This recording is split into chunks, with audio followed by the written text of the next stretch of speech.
Here's your bracket members: Dave Gilbert, Steve Painter, Rafael Flores, Walter Gleason, Nikita Lear, Cade Nelson, Logan Smith, Joey Wolf, Caden Gafford. This is the Bracket U with your host, Coach Tonsoni. Welcome to Bracket U, a college basketball bracket podcast brought to you by Delphi Bracketology. We're in our 9th year of bracketology and wish to bring you weekly updates for those who want to know where their favorite team stands in regards to the NCAA tournament.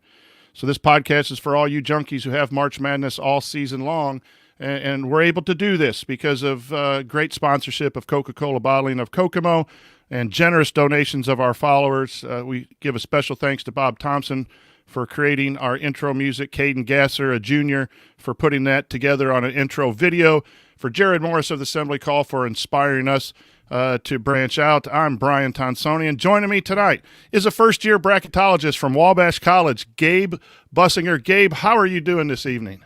Doing well. How are you? I'm great. I'm just so excited to have you on the show as a young person who wants to get involved in what I think is a fantastic exercise during basketball season and answer questions and pick your brain as well. So let's get started. Gage, I think the one seeds are pretty well entrenched except for the last one seed. And in some order, you have Alabama, Houston, Kansas, and Purdue. How do you feel about Purdue at that number 4 spot, that last spot on the 1 seed line? Yeah, so Purdue has established themselves as a 1 seed for right now. Definitely over the past month, having a pretty rough February has positioned them from really being the number 1 overall seed to now the last number 1 seed. I think they have some breathing room. I believe if there's a team that would take their spot, it would be between right now UCLA or maybe a Baylor. Both squads have pretty good resumes, but Purdue's is a little bit better right now. So if they can continue to build upon what they've established in November, December, and January and get back on track, I think they're cruising for a 1 seed. Yeah, the thing that we always say, and it gets old, I think maybe for our listeners, is body of work. And it gets lost sometimes when you have a rough patch. And Purdue has lost some games recently, but that doesn't erase all of the quality work that they did ahead of that with the number of wins in quad 1 and 2. And UCLA doesn't have that resume. Now they have an opportunity for a big win. Baylor does have those opportunities and those wins, and they could be. I think those two are spot on. The two teams that could possibly take the spot of Purdue if Purdue should stumble. But I do think they have some room, and it's going to have to take some wins from those teams and a loss or two by Purdue to make a change there. So I also think our 2 seed line is solid. Maybe the last 2 is also in jeopardy there. And how do you feel about the Arizona-Kansas State? Has been a discussion between many bracketologists of one of those. Some people have Kansas State on the 2 line. Some have Arizona on the 2 line. Where do you stand in there? Yeah, so right now I actually do have Kansas State as taking the last 2 seed. I checked out both resumes this morning, and Kansas State, although the predictive metrics and the result metrics are lower than Arizona, they do have the quality wins. I know Arizona is 4-0 in quad 1A games, but they do have they've suffered a few quad 3 losses and quad 2 losses as well, which Kansas State does really not have on their resume. So I'm going to say Kansas State for right now, but as the season goes on, Arizona is a team that can run the table from here on out and maybe grab that last 2 seed. They have, looks like a 9-6 record in quad 1 games and 13-7 between quad 1 and 2. So compared to Arizona State's 13-4. Yeah, Kansas State has more wins in quad 1. They both are 13 if you add quad 1 and 2 together. Arizona is 13-4 and Kansas is 13-7. It's going to be really tight. The net of Arizona's 11, Kansas State 16, so that really isn't a huge difference. The other metrics we would look at. The one thing that for us, we have it flipped around the other way. is Kansas State's non-conference strength of schedule of 306.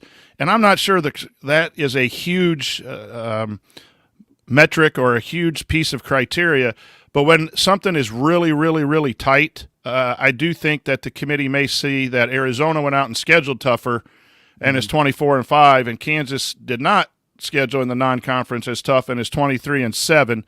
And I think that might be a determining factor for us at least. But I think it's 50-50 in the bracketology world of Arizona or Kansas State. And you're absolutely right. The quad 3 loss could be bigger than the strength of schedule, depending on those committee members. And we don't know. There's 12 of them. If people don't like losses, then Arizona is a 3 seed. If they don't like non-conference schedule, then Kansas State is going to be a 3 seed. I think it's that tight. Gage, who do you have on the 3 seed line? You obviously have Arizona on the 3 seed line. Who else do you have? Yeah, so following Arizona, I have Tennessee as the 10th, overall seed line team, followed by Gonzaga and Marquette. So I did have Indiana as that last 3 seed before their loss earlier this week. So Marquette would actually take that last seed line, but it's very tight around that area. Not a lot of breathing room, especially with UConn and Xavier on the 4 seed line coming up through the ranks. So it's going to be interesting to see how that plays out. We have the same 3 teams after the Kansas State, Arizona, questions is answered. Let me ask you a question. Do you think that these 12 are somewhat locked in? Obviously, a Kansas State, Arizona, wins or losses can go up and down, but I think it's hard for our 4 seeds to maybe crack into. Marquette has won the Big East, solid record. Even if they take a loss, I think they're pretty solid on that 3 seed line. You just moved them in, and we did as well since the reveal. I think Gonzaga winning the West Coast, and they're in the semifinals. Even if they lose to St. Mary's, that's a loss to a 5 seed. I don't see the next teams are Indiana and Xavier and UConn, and I don't know that there is a team on that, and Virginia. I don't know that there's a team on that 4 seed line that can get to the 3. Would you agree with that or not? I think I would mostly agree. I just don't feel like Xavier, UConn, even if they were to win a few quad 1, quad 2 games down the stretch. I'm looking at it right here.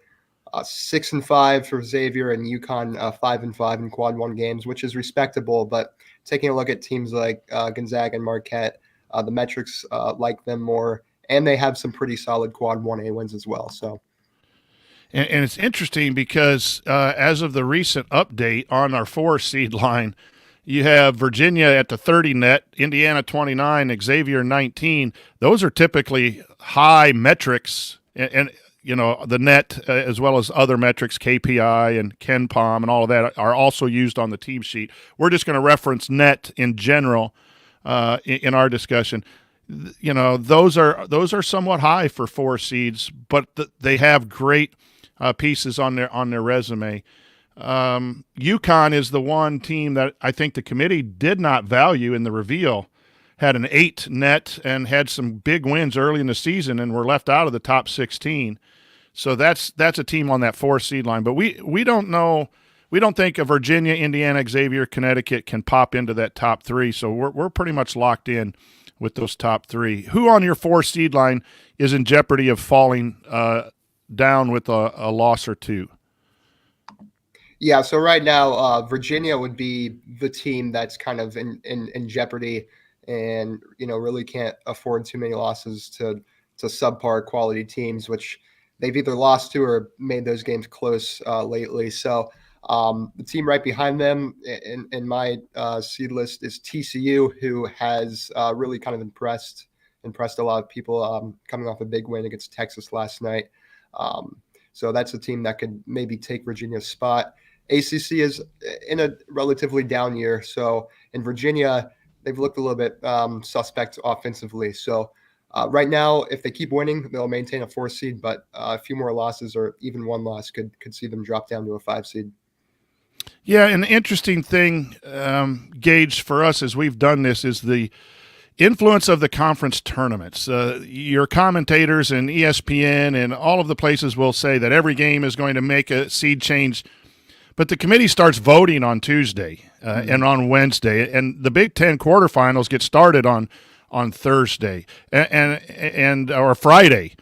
So by Friday, it's likely that the committee already has seed lines 1 through 7 voted in, and they started already seeding them before you have a number 1 versus a number 8 in the Big Ten on noon on Friday. And so could there be a major change in seed lines 1 through 7 based on what happens Friday or Saturday? Yeah, you could always at the last second make a change. But the conference tourney, like Texas A&M last year, made it to the SEC championship and didn't get in because a lot of this work had been done by your Thursday and Friday night, and maybe, Saturday morning is the last team voted in type of deal. So that's interesting to keep in mind, too. The process gets in the way, and that's frustrating for a basketball fan because if you play a game, it ought to count. If you say, body of work, Gage, then it's body of work. It's not just every game except the last 2 or 3, right? Yeah. But everyone should key in on that, too, that when you ask us, what does my team need to do and if they make a run to the finals, and really that's not going to matter. You got to get your work done this week and this weekend, and maybe in the first game you play, don't lose it if you're in jeopardy. That is a key thing to remember. So, Nathan, thanks for you got a couple nice comments in the chat. Thank you for your support. What's IU's floor? Gage, I'll let you handle that. They're a 4 seed for both of us. They got a game against Michigan and then the Big Ten tournament. If things don't go Indiana's way, what's their floor seed-wise in your opinion? Floor seed-wise, after what we talked about with the conference tournaments, kind of having either it's a lot of impact or not really much. Depending on how the Big Ten conference standings turn out and who gets the double bye, because it's chaos right now. Everyone has 8 losses. So if they can get the double bye, and if they lose to Michigan, lose in that the Big Ten tournament game, I don't think they could drop very far. I think they've established themselves as a 4 seed. Maybe if something crazy happens, a 5 seed, but that I would say a 5 seed would be their floor. Yeah, I agree. At worst, maybe the first 6. But when we talk about our 5 seed line, I think, it'll help IU to win. If IU beats Michigan, I think they're a 4 seed, regardless of what happens in the Big Ten tournament. I think almost lock them in. If they lose both, you made a great point. It depends on if they get a double bye. If you're 7, and I think you'd match up with 10 or however that happened on Thursday, if you have to play on Thursday and lose, that's when you might be dropping down to that 5 seed line. So, Gage, it seems like a relative of yours really appreciates you talking here.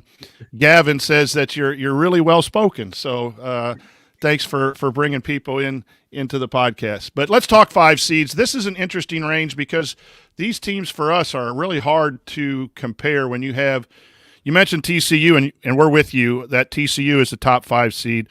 I think you got Miami, Florida in there. Some of their metrics and their net keep their quality of wins, 7 wins in quad 1, keep them here in the 5 seed range. But you got San Diego State and St. Mary's, 2 outstanding teams out on the West Coast with excellent records, but some limited wins in the quads. Smaller conferences that don't get as many opportunities as your TCUs and other schools.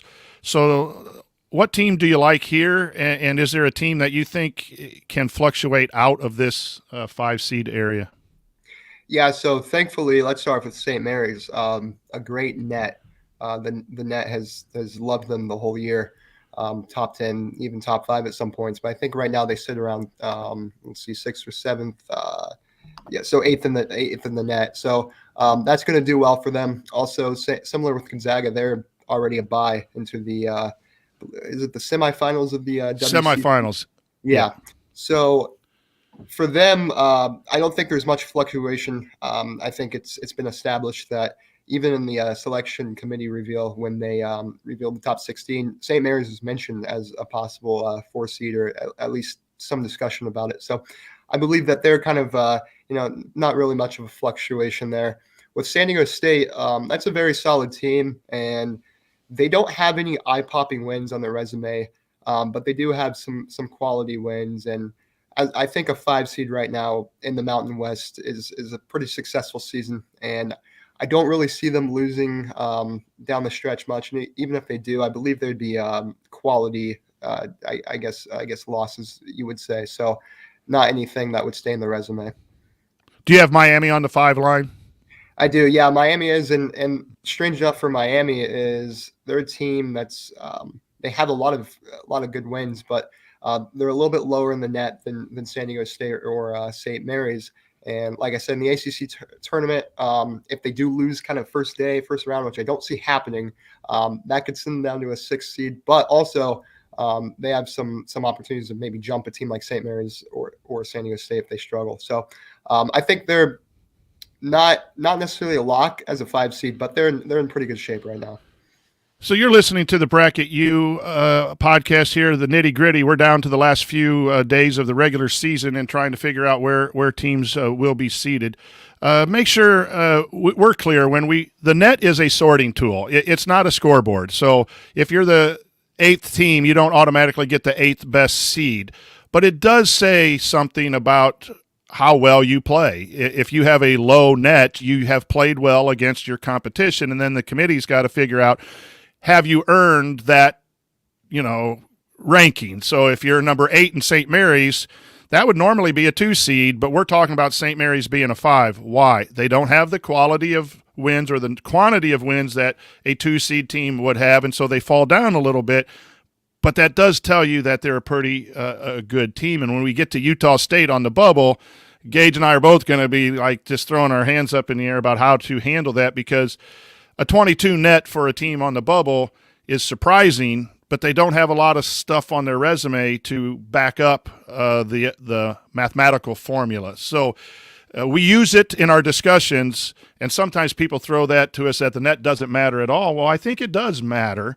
It's just not the only thing. So remember that as we continue to talk here. So Gage, I'm going to throw it. We get to the part here where there's a lot of confusion, and we can throw darts at the next maybe 16 teams, 6, 7, 8, 9, and even a little bit of 10. And you might have someone on the 6th line that I have on a 9 and vice versa, and we're not necessarily wrong.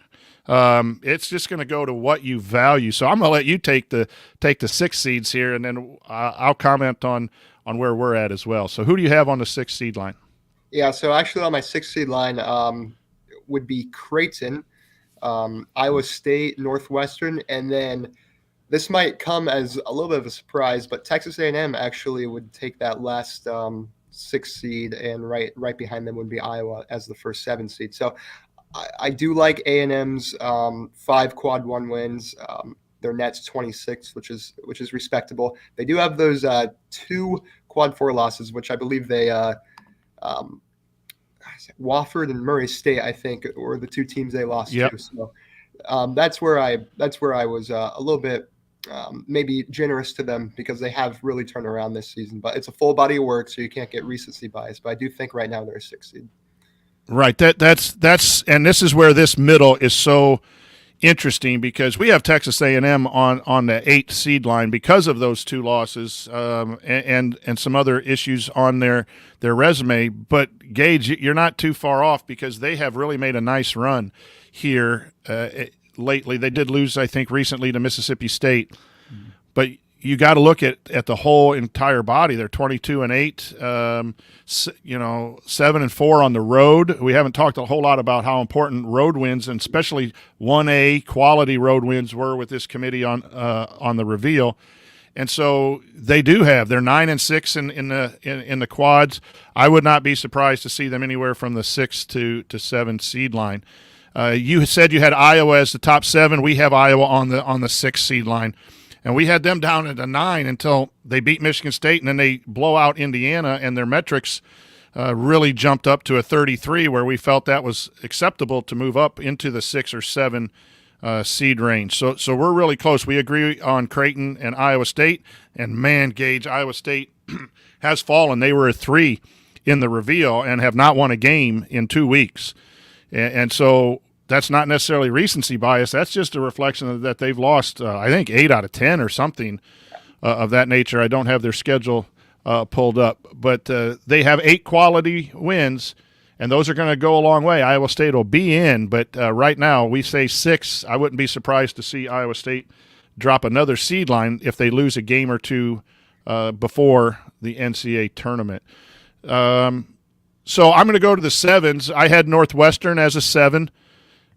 So that's real close as well to your line. We had Kentucky on the 6th seed line, by the way, and I don't know. Where do you have Kentucky? Yeah, Kentucky for me is a 7 seed, so we're in the ballpark there. Yeah, we're really close with some of these teams, and that's what I said when you get down to here. It's a. There are sometimes I like Northwestern as a 6. There's sometimes when I think Northwestern losing 3 in a row and with their net of 46 might even be down to the 8. Illinois is up 2 right now over Michigan going into the half. I think they have some good solid wins. Northwestern has great wins. That's what's propping them up. But here's my question to you: Where do you have Florida Atlantic? Yes, the story everyone loves to hear about this year. Yeah, so I have them as an 8 seed right now, but I've paid attention to kind of what you guys have stated about Florida Atlantic, where a comparative case study would be last year's Murray State, who ended up as a 7 seed.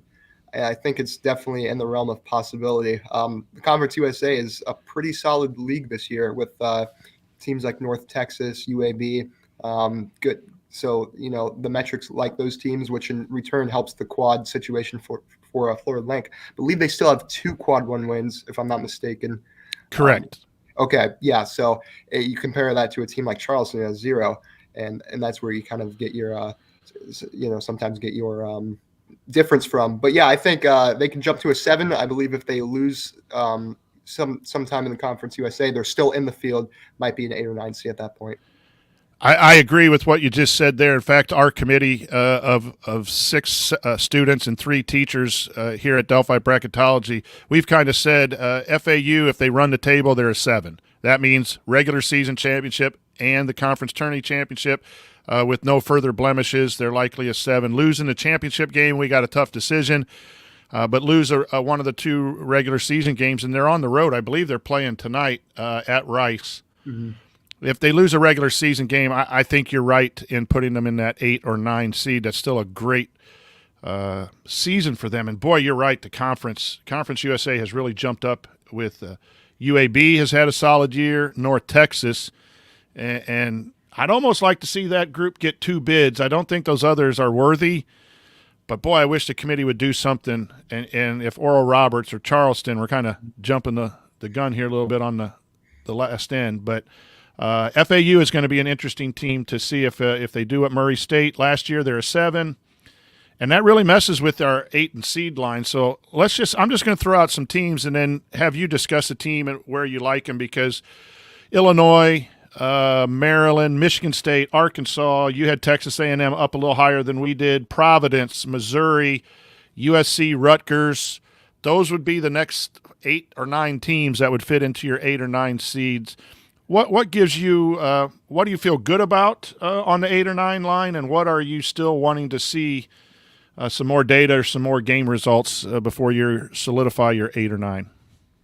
Yeah, so the team that's kind of been an interesting situation is Missouri, and I've seen a lot, or Missouri Tigers around the 9, 10, maybe even the 8 seed line.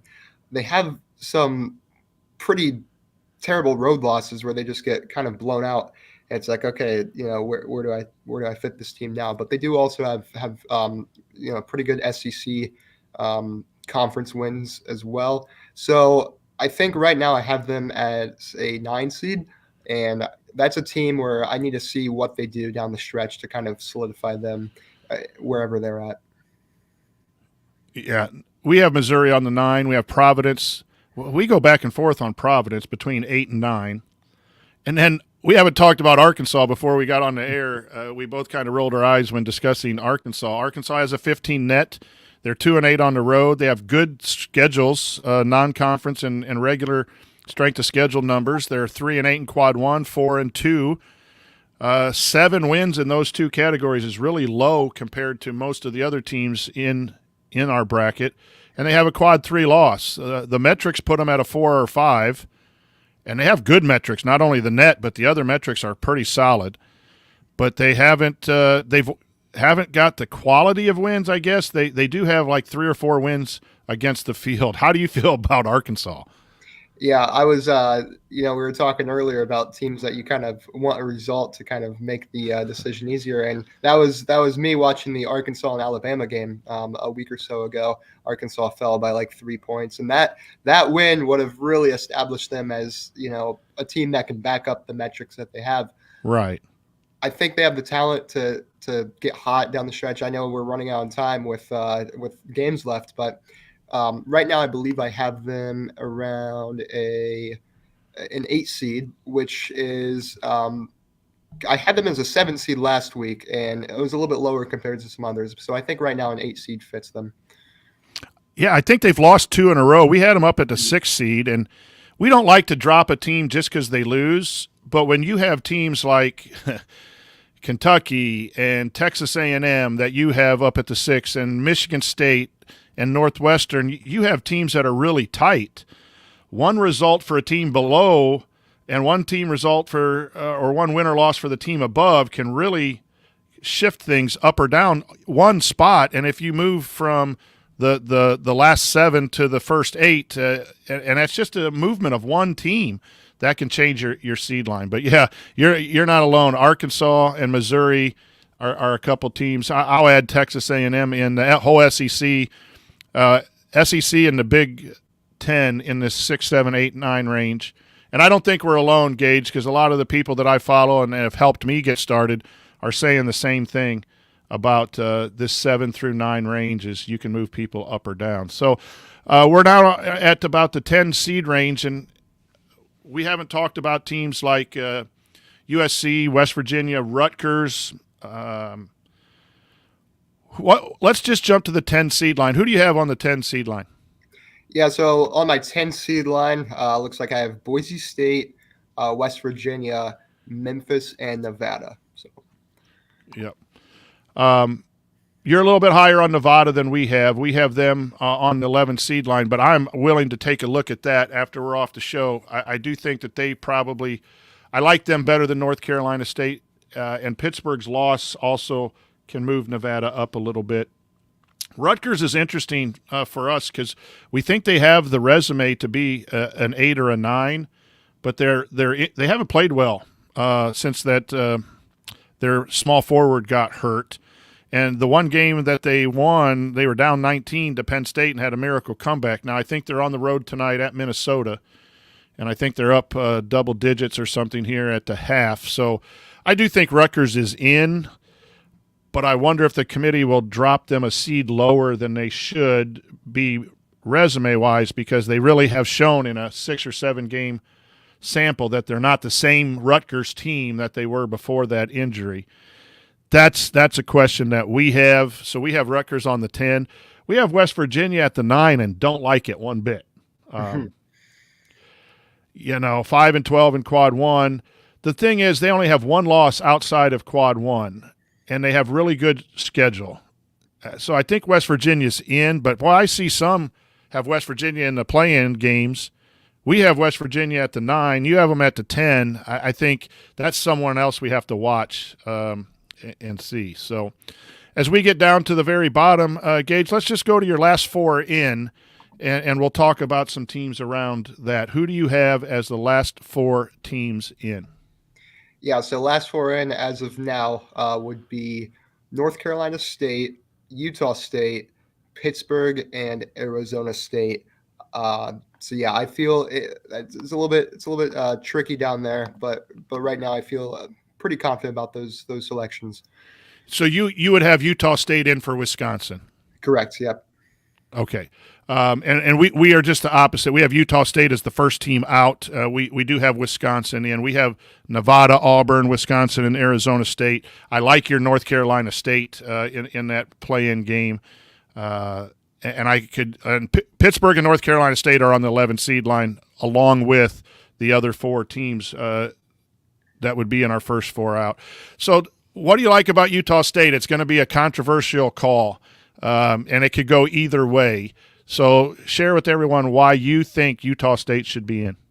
So Utah State, looking at their resume, immediately right off the bat, you see, 0-3 in Quad 1A games, 0-4 in Quad 1 games in general. But then you look at their their Quad 2 and 3 record, and it looks pretty good. It's a team that's stacked up so many Quad 2 wins that their Quad 3 loss and their Quad 4 loss kind of get overshadowed. But it's a team that 22nd in net, like you mentioned, that's not the end all be all, but that will definitely help. That's the caliber of the team. They just beat UNLV at UNLV by, I think, around 20 points, 20 points last night. So that's going to help them. And I just think that that's a tournament team right now. Yeah, it's going to be an interesting test of the committee because there has never been a team in the 20s left out of the net since the net's been now, this is the 4th or 5th year of the net. And what that says is the teams, against their schedule, they've played quality basketball from an offense and defensive efficiency. So I would rather have Utah State in than some of the 12, 13, 14 lost teams that pile up from the major conferences. It's hard for me to look at that 0. Now, Houston got in with the 0 last year as a 5 seed in the Quad 1 win, but their net was 3. Yeah. So that speaks well for Utah State. But they dropped down from a potential 1 seed all the way to the 5 seed.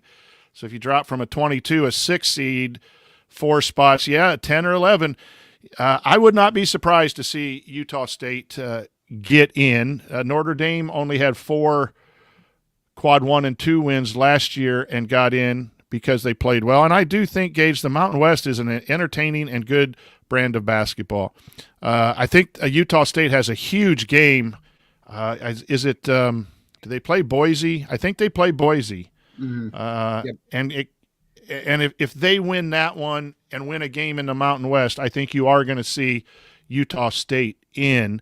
And Wisconsin's got to play Purdue, and that's not a bad loss. That probably shouldn't drop them out by themselves. But at some point, Gage, don't you think like teams can't lose a lot? And that's why I don't like West Virginia on our 9 line because they have 13 losses. Unless they win the Big 12, they're going to have 14 losses overall.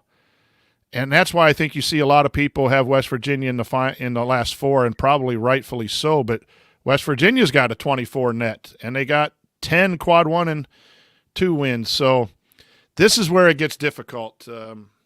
What team that you have that could crack into the bracket that is out for you? And I have a couple, but I want to see what teams you think can really make a push. Yeah, that are currently out. Okay, yeah. So right off the bat, Michigan. They're playing Illinois right now. If they do defeat Illinois, that'd probably put them in a great position. Depending on what Arizona State does tonight as well. That's a team that's been playing well down the stretch. They've kind of found their identity over the last few months, and man, it's just that Michigan team over the past few years, they've gotten hot in March. Whether it's the NCAA tournament or just sneaking in the field. So I think they're poised to do it. And talking about conference tournaments, whether it's a huge deal or not, right now they're the 2 seed projected in the Big Ten tournament. So that eliminates basically having a bad loss in the tournament. And what it does is enables them to get a really solid win. So depending on how much the committee takes that into account, it's not like they're in a position where they can lose much. So pick up a win against Illinois. I think they might just sneak their way into the field. Yeah, part of me thinks 1 win and they're in, 2, and I think they're almost have to be in. I think at 19 and 13, let's say they win the 2 regular seasons and lose the first game, that puts them at 19 and 13. If they split these games at Illinois and Indiana, they're going to have 14 losses unless they win the Big Ten. I would say win 2 and you're going to feel pretty good, Wolverine fans. Win 1, and I think you're partly in jeopardy. I think North Carolina has to beat Duke. We have Michigan right with you. We agree that Michigan's the team that's gonna jump in. We also have Utah State, which you have in right there neck and neck to get in. And then we have North Carolina. We have Penn State. Well, I think I have Penn State there because I like Micah Shrewsbury a ton.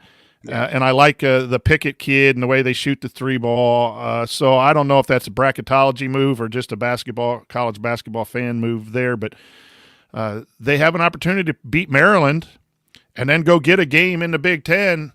And but Gage, here's something that I've learned too, that if you want to move teams in, you got to move teams out. And so, how many? I think Auburn's in jeopardy. They're on a 10 line or a 11 line, but they have a chance to fall. I do think there's 2 or 3 teams that are really shaky and 2 or 3 teams that could possibly get in. But I think you're spot on with Michigan. They're at halftime right now. So in your first year, what has been the best thing in your experience for diving into this as a new bracketology? And what would you say to anyone who might want to get started? Yeah, so I think the best thing is just having knowledge of the game. That's in terms of, a guy asked me a question like, how's this team doing? And here I am with every metric and, where they're at in my head. It's like, oh, well, they're blah, blah, blah, blah, blah, blank. So that's great. It just gives me a further knowledge of the game just to talk about it with friends and have an idea of what I'm talking about and kind of give them a summary of how their team's doing. And one thing I would say to anyone getting into this is, the game of basketball is amazing, but I think what makes it great is the people involved with it. And, I've told you this before this live stream started. The people in the community of bracketology have been so helpful through every step, especially on Twitter, and just helping everyone try and gain as much traffic, as much eyes as possible toward the bracketology community. And if I ever have the question, there's always someone there within an hour or two that's just willing to take 5 minutes out of their day and just have a conversation with me. So I think that's the one thing I would say. It's a community deal, and it's great, especially this time of year. So enjoy the run here in the next few days, the 10 days, and then all of a sudden you're lost because you're not looking at spreadsheets and brackets and quad 1 wins. But the nice comforting thing, Gage, is that you do have the NCAA tournament and games to actual watch, and you can sit back and really enjoy basketball after a while. Like I still enjoy it, but I'm watching, okay, Houston's tied with Wichita State. What's that going to do to the bracket? But when we get to the NCAA tournament, it's just, is my bracket that I filled out for the winners going to be worth anything or not? But Gage, it's been a really fun time tonight. It's been good to talk with you through social media and Twitter. Share with everyone where they can find and interact with you about your brackets. Yeah, so first and foremost, I do have a Twitter page just devoted strictly to bracketology. It's at CBBT Bracketology, and you can find that on Twitter. If you have any trouble finding that, you could go to Delphi Bracketology, who shouted me out, thankfully, for a live stream opportunity tonight. I think you tweeted that earlier today. And if you guys are on Instagram, I have a account called CBB Topic, which is a pretty large platform. It has a good amount of followers, so that gives you more of just schedules and news and stuff like that. So that's 2 places where you can find me. Excellent, Gage. You did a great job talking tonight. I think you're on to some good ideas with your bracket. We wish you nothing but luck, and make sure that we stay in touch, and we'll have more opportunities the rest of this year, and then next year definitely we'll incorporate you into some of these podcasts and take some of your good ideas. We wish you nothing but the best at your time at Wabash. Enjoy your young college days, because someday, in about 40 years, you're going to look like me and hopefully still be doing bracketology. But you are an outstanding young bracketologist. We wish you nothing but the best. But that's going to do it for our show here on Bracket U. We will be back early next week, but next week is the Big Ten tournament, and Delphi Bracketology likely will be on scene in Chicago. So we may not have a Thursday night show, but maybe we'll pop up Monday or Tuesday night with the show. But you can follow all of our work at DelphiBracketology.com. We put out seed lists and brackets. We'll do that maybe every day going forward. And then on Twitter, our handle is at Delphi Brackets. Get a hold of us. We'll try to answer any and all of your questions. We urge you to check out our donation page where you can help us with all the costs associated with our club. And for Gabe Businger, I'm Coach Tonsoni, wishing you good night and that your team continues to win the big games.